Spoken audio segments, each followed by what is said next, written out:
What are some tools that we can use to help us avoid overdraft fees? Thank you. That's a great question, Sarah.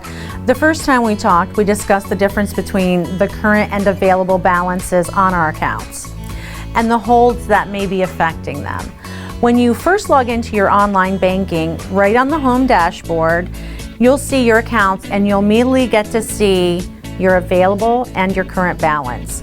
If you want to see what holds are affecting your account, go to Transactions on the left-hand side and then go to Account Holds. If you have any holds in there, it will tell you what they are and who they are from, and when they are expected to drop off as well. This is a very handy feature that could help you avoid any uncollected fund fees that we talked about earlier. If you haven't done so yet, I would also highly recommend going into e-statements and notices, and then e-delivery preferences. And what that's going to do for you, Sarah, is any of our checking accounts, we are required to send you a printed statement.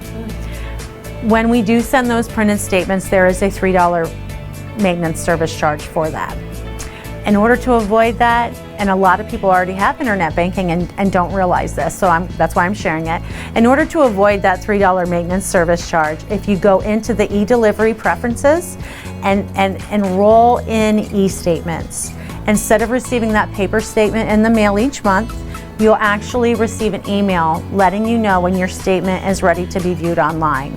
Plus, you're not going to receive that $3 printed statement charge. Another helpful online tool is our alerts. And I have these set up, and I know my children do as well. You can set these up for any number of things on your account. For instance, you can set up a text message to be sent to your phone when your account balance dips below a certain amount. This can also help you from making purchases that may overdraft your account. To do this, you would go to the settings on the left-hand side underneath alerts.